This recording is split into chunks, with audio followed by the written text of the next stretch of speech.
Para você que acompanha a política, você está vendo o que está acontecendo com a nossa economia. A economia do Brasil está em frangalhos.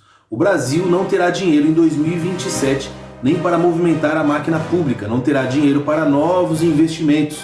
O Brasil não terá dinheiro para pagar o salário dos funcionários públicos. Isso quem está dizendo não sou eu, são os economistas. Procure aí notícias na internet. E talvez seja por isso que esse governo esteja querendo barrar alguns assuntos da internet, para que você não tenha conhecimento sobre essas coisas. Veja bem, esse canal não é político para criticar nenhum governo e nem o outro. Mas vamos falar a respeito do ministro da Fazenda deste governo. O ministro da Fazenda deste governo atualmente aumentou um imposto que seria regulatório, seria o IOF. Existem 5 impostos que o ministro da Fazenda ele pode aumentar ou diminuir simplesmente com uma canetada. E é lógico, isso em conversa com o Banco Central e economistas para saber se aquilo vai ter uma influência ou não na economia futura. Esses impostos são o IOF, que nós já sabemos que foi exatamente isso que aconteceu, ele aumentou o imposto em uma canetada. Seria o imposto de exportação e importação, o imposto de produção industrial, o imposto de controle sobre os combustíveis. Ponto. São esses aqueles impostos que o ministro da Fazenda ele pode decidir canetar e no outro dia já está acontecendo. Porém, o governo está desgastado por conta disso.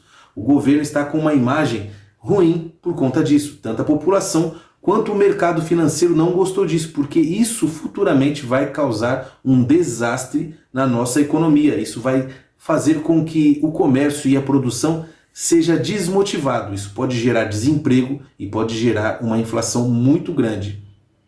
Falando disso, o ministro da Fazenda, no último dia 8, no domingo, se reuniu com o presidente da Câmara e do Senado para resolver a respeito disso, do IOF. Por quê? Porque o governo está desgastado. Então eles querem diminuir, não acabar, mas eles querem diminuir aquela taxação que já foi imposta no IOF e resolveram fazer outro imposto. E esse imposto é justamente sobre os investimentos. Geralmente o imposto de renda fixa segue uma tabela regressiva. Essa tabela regressiva é de acordo com o tempo que o investidor permanece nesse investimento.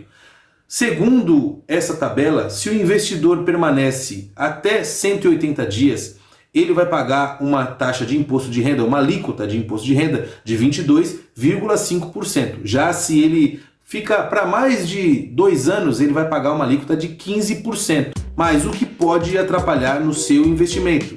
É sobre isso que nós vamos falar hoje. O que acontece com o meu CDB com essa proposta do ministro da Fazenda? A proposta do ministro da Fazenda é taxar todos os investimentos em 17,5%. Nossa, mas ficou melhor, não ficou melhor? Porque a tabela regressiva, ela diz que você começa pagando 22,5% e pode progredir para 15% se o seu investimento passar de 2 anos.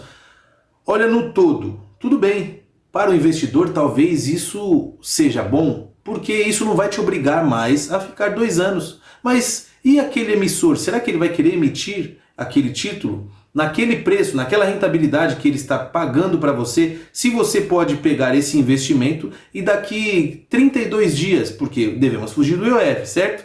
Daqui 32 dias você retirar aquele investimento. Olha só toda essa confusão que vai acontecer. Mas, no geral, o que acontece com o nosso investimento? A proposta é que o ministro da Fazenda quer uma taxa fixa para esse tipo de investimento, 17,5%.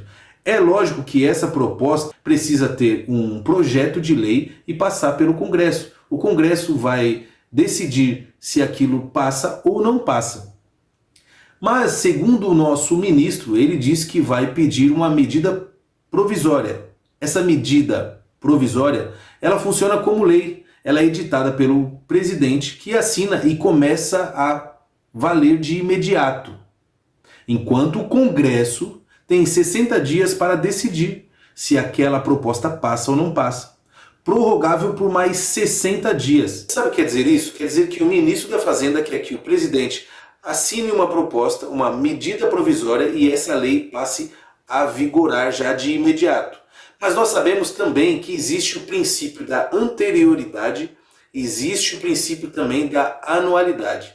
O princípio da anterioridade estaria sendo quebrada com essa medida provisória, porque esse princípio da anterioridade é ter uma lei anterior com uma data de vigência, para não pegar o contribuinte de surpresa, para que não aumente o imposto de um dia para o outro e o contribuinte seja pego de surpresa.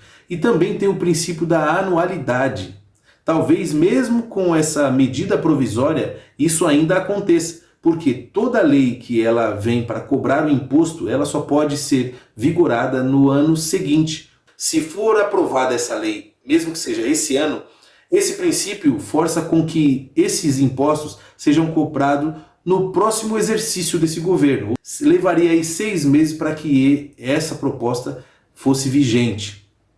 Isso se for aceito lá a medida provisória. Então, se vier uma medida provisória, o Congresso tem 120 dias para aprovar. Mesmo que aprovado, então quer dizer que esse imposto só seria válido em 2026. Mas nós sabemos que esse governo é dono da caneta. Eles fazem aquilo que querem e tudo dá certo. Mas o que vai acontecer com o meu CDB? O que vai acontecer com LCI e LCA? Se essa proposta for aprovada, quer dizer que LCI e LCA terão a cobrança de 5% sobre o seu rendimento.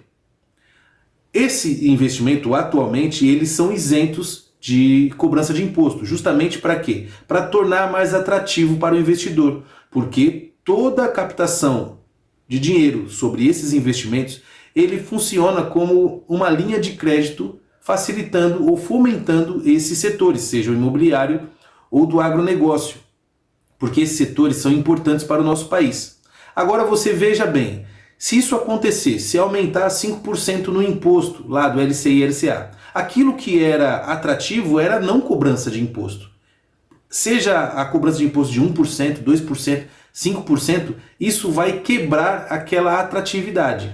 Então pode ser que o investidor ele opte por outro investimento. Digo mais, ainda se o investimento tiver lá a cobrança fixa de 17,5%, o que me obriga a me manter mais tempo no investimento?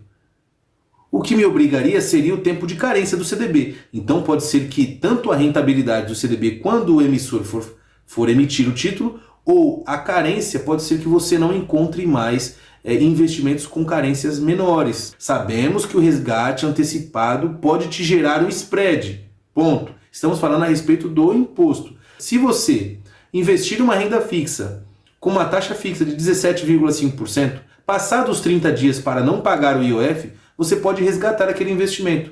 Então, diz para mim, se eu vou investir no CDB, que é igual ao LCI e LCA, tá certo que o LCI e LCA vai cobrar só 5%. Mas ainda assim, ele vai ter uma carência de 3 meses, que foi agora atualizado na última resolução 5.215 da CMN, agora no dia 22 de maio. Então, ponto.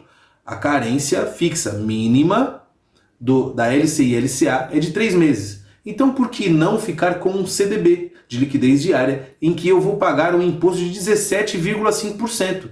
O que me obrigava a ficar mais tempo naquele investimento ou era a carência do CDB, mas se for com liquidez diária não tem carência. Agora, o que me obrigava a ficar lá era o imposto de 22,5% ou 20% até 17%. Para chegar a essa alíquota de 17%, eu teria que ficar no investimento pelo menos 1 ano e meio. Se isso valer, quer dizer o quê? Que eu poderei resgatar, se eu tiver um investimento de liquidez diária, a qualquer momento, e isso tira a atratividade da LCI e LCA. Tudo isso eu estou falando, talvez eu tenha sido redundante, mas eu quero dizer para vocês que a questão não é a cobrança do imposto sobre o investidor. A questão é que isso pode modificar todo aquele organismo dos investimentos, tanto no papel da emissão, quanto no tempo de carência, quanto na questão da rentabilidade. Isso pode mudar. E outra, isso vai prejudicar os setores imobiliários e do agronegócio, que não receberão uma linha de crédito menor, porque se os investidores fugirem desse tipo de investimento, quer dizer que terá menos dinheiro para oferecer crédito para esses setores. Agora imagina você que vai lá comprar uma casa. Tem lá também os benefícios do governo e tal, pegou o benefício do governo, porém você precisa de um empréstimo ou um financiamento. lá de uma casa, de um apartamento. Aquela linha de crédito está menor ou não tem. Quer dizer o quê? Que você vai pagar um juro maior, quer dizer que você vai pagar um valor maior, porque não é na hora de você financiar com o banco, mas sim na hora que o construtor fez aquele prédio ou aquela casa. Sabemos que, além do LCI e o LCA, existem os CRIs e os CRAs. Por exemplo, as construtoras, elas, ao invés de pegarem o crédito com o banco, que seria nessa linha de crédito LCI e LCA, eles emitem títulos de recebíveis, que no caso não são eles que emitem, são as securitizadoras. Mas por conta deles, eles recebem o dinheiro, constroem aqueles prédios, certo? E a securitizadora emite os CRI, os CRAs, e os investidores vão recebendo parcelado aquele valor ali. Aí aquele prédio que foi construído recebe o dinheiro da compra ou da venda, ou do aluguel, que seja, certo? E repassa para esses investidores. Bom, esse sistema todo, eu tenho um vídeo aqui no canal, eu vou deixar no card aqui para que você entenda como é feito esse tipo de trâmite, onde uma securitizadora ou um banco pega aquele recebível, que é aquilo que ele vai receber, parcelas, e transforma isso em um título, seja ele um bancário ou seja ele um título privado.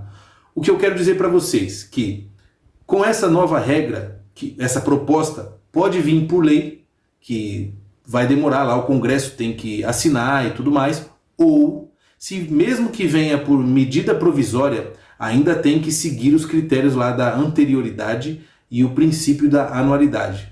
Mas sabemos que esse governo detém a caneta, então vamos esperar aí o que vai acontecer. Sabemos o que é certo e o que está escrito lá na lei. E se você quer pesquisar, pesquise lá no artigo 150 da Constituição Federal. Ele vai falar para você sobre a anualidade e a anterioridade. Se você gostou do vídeo, curte, compartilhe e deixe o seu comentário. Espero que você tenha entendido a informação que eu tentei passar para você e até a próxima.